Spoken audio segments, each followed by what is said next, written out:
Welcome once again, folks. Worldwide movement, peace, love, respect. Your host today, Big King Sadiq of the Steelers Game Prep channel, Steelers Game Prep. Please be sure that you check that out. Along with my magnificent co-host, Steel Town Tony Brown, none other than the veteran in the building. All right, folks.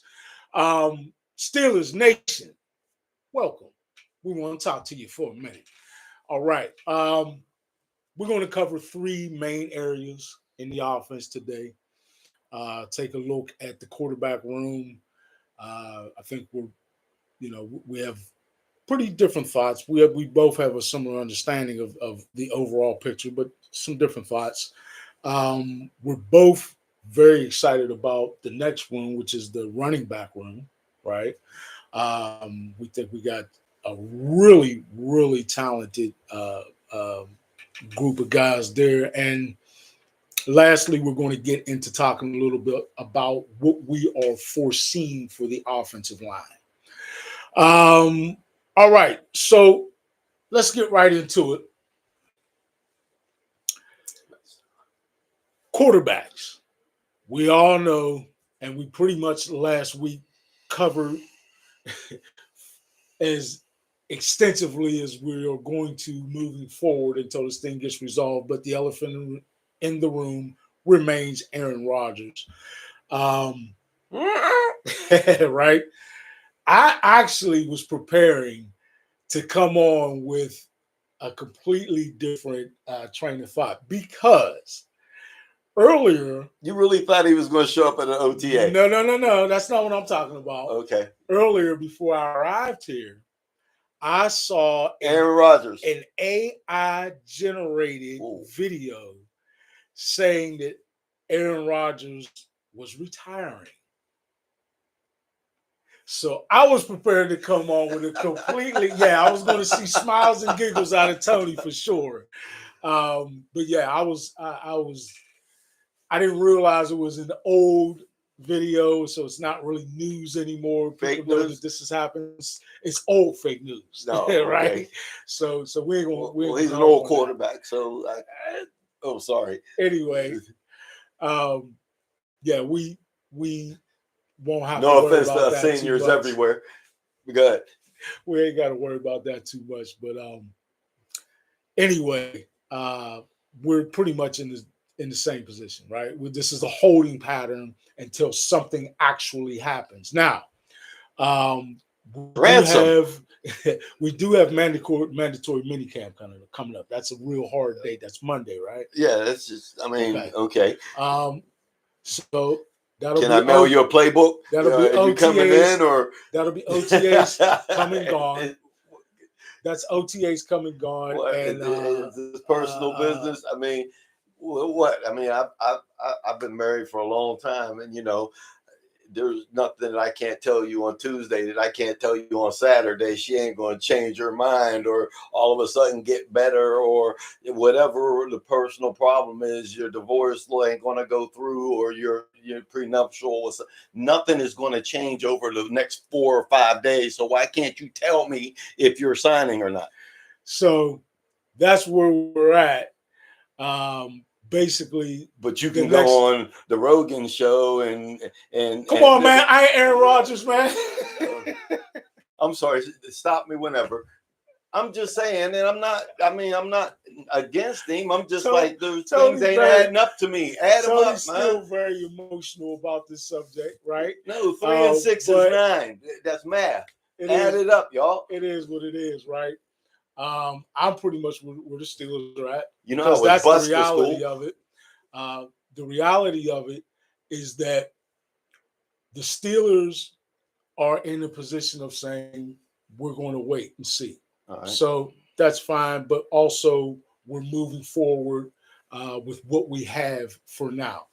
So the next hard line, again, minicamp coming up. If something changes by then, we'll certainly update you and let you know. But with minicamp approaching, that being said, is it the Manda or the Tory that we have? We've had Mason Rudolph in camp or excuse me, in OTAs, participating and looking pretty good for now, right? We've also had Will Howard in OTAs throwing the ball around some and actually starting to show that he's getting his head out of those rookie weeds, right?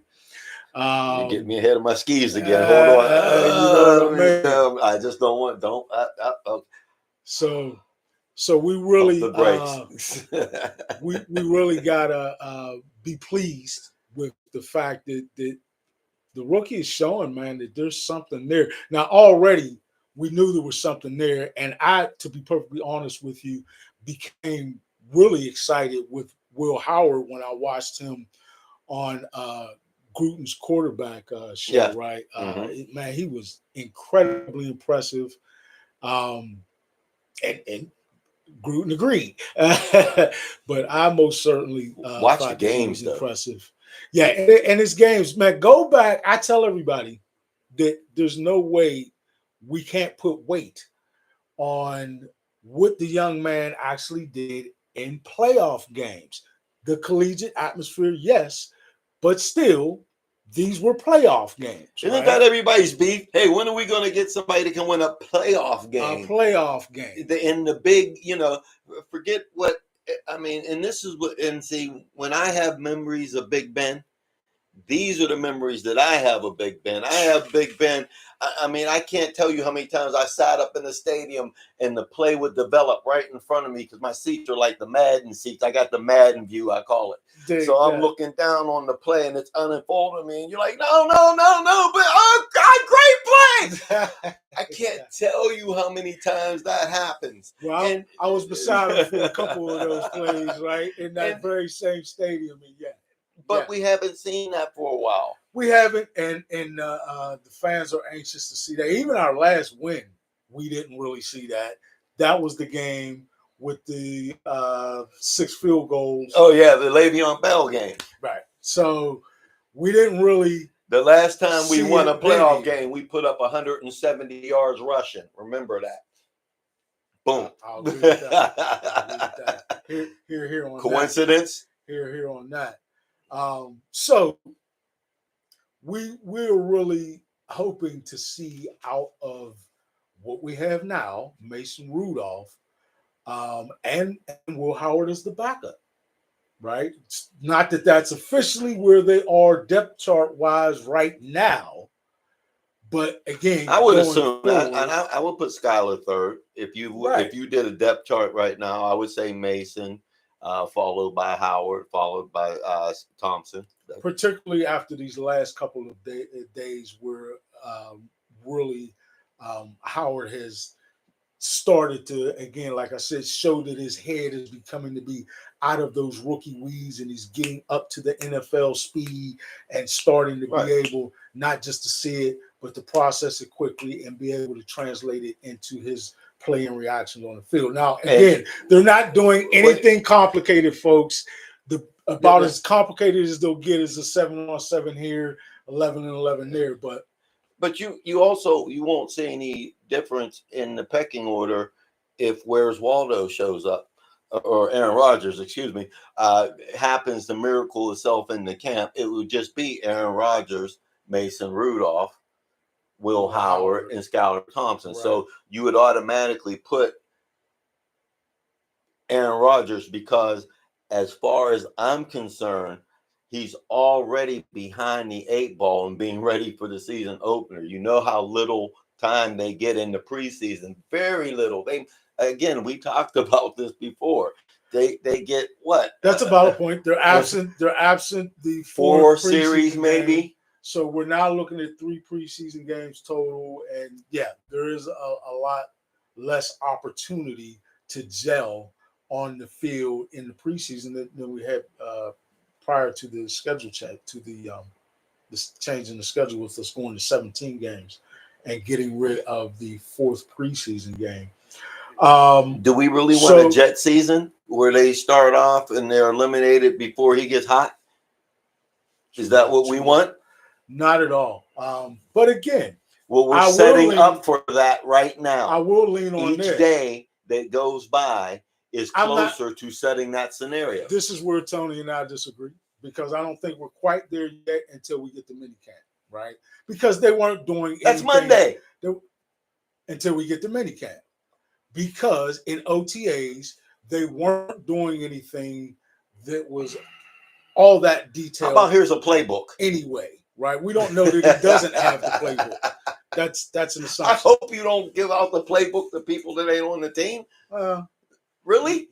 Okay. He is working out with DK. Look, you better send Doge up in there. Right. Somebody that lost their job. Again, my point is this.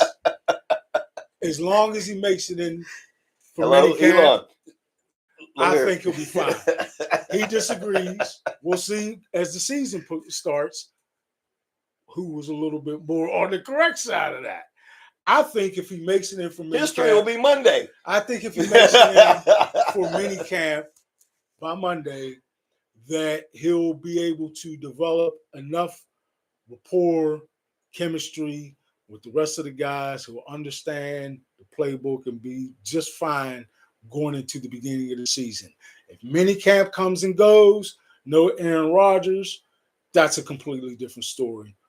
For my taste in it, I'll say that by minicamp, I need to see Aaron Rodgers. Like, as far as I'm concerned, he could have already indicated that he's going to sign with us and skipped OTAs, and I would not have been upset at all, right?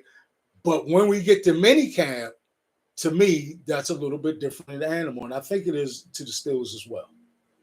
And I'll say this, as a Steeler fan, and I don't do fantasy, I don't gamble, I'm just a Steeler fan, and I'll say this straight out to Aaron Rodgers, because the one thing that I would hate to happen is that Aaron Rodgers doesn't come to the Steelers because he doesn't think Steeler Nation would accept him. That's far from the truth. We're waiting. They haven't been so far. But and see, you're like a shining example of that. That's because of the signs that he's given. If he came in and took the leadership of the Pittsburgh Steelers and became the thing that and do everything that it proved me wrong. We just want to win. So if I'm wrong and it's wrong to a Super Bowl, I'm fine with that. I'm just telling you the signs are not leading that direction from leadership to everything. It's not falling, and I can hear all the excuses of why not, but what I can't hear is no one give me an excuse of why. So if you're Aaron Rodgers, to your point, you brought this up. Here's the why not. If he's concerned about whether or not the fan base would be accepting him, and if he were to take you as a microcosm of the fan base, he'd already be here. He would already feel like, damn, they already are they don't like me already, right? I mean, that's been your based posture. Off of what you did 10 minutes ago. You still ain't signed. You still ain't in camp. If you would have signed and you were in camp, everybody would have been open arms I'm just by looking now. at what you brought up. Look, I'm bringing it up. I'm trying to tell you. it up, so I'm come saying, in and do what how realistically, come in. How do we come in and do what you're supposed to do, and we will embrace you? See, really, that's so simple. have you so far? He's not here. So have you so far? I'm not embracing somebody that ain't here. That's my point. If Aaron Rodgers, you brought up, would he could not sign because he's concerned about being not accepted by the fan base? That means he's going off of how the fan base feels about him before signing, right? So based on how not only you, but a lot of Mr. Bradshaw out there, everybody's by now seen the clip about Terry Bradshaw, I'm sure, right? But no, based on how a lot of fans are speaking to and about the situation with Aaron Rodgers, how would he feel if he's concerned about that? I don't necessarily say whether he's concerned about it or not. I'm just addressing it because you brought it up. I can't do that. You brought it up. I'm bringing it up, and I'm going to end it like this. Look, I am a loyal Steeler fan. You can't buy my loyalty. You must earn it. And he is not here earning my loyalty. And until he does that, no, my loyalty is not free. You can earn it, but I don't just give it to anybody. Cool. My position is, he, like you said, he ain't here, so he's not a Steeler yet, right? So this man is just Aaron Rodgers, a free agent player. I don't hold any animosity towards him, period. And that's the bottom line. However, like I said, timetable-wise, if Monday comes and goes and he doesn't show up to mandatory minicamp, then a bigger question mark will form in my mind. A, is this even going to happen? And B, the clock is ticking in terms of him getting behind in the process. And that's when I'll be concerned. Right now, am I personally concerned with whether or not Aaron Rodgers has made it to OTAs? No, I'm not. If Aaron Rodgers, again, doesn't make the mandatory minicamp, that's a bit of an issue. But we haven't gotten there yet. So far, I don't have any issues with Aaron Rodgers. I'm just fine with him. I'm old school. I'm going to dance with the girl I brought to the party. Which is why he's a Mason Rudolph fan. Not that I dislike Mason Rudolph. I actually do like Mason Rudolph and herald what he did toward the end of his last stint here. However, I can't just completely ignore how he did end his last stint here in the playoff loss. And I'm not going to completely dismiss his time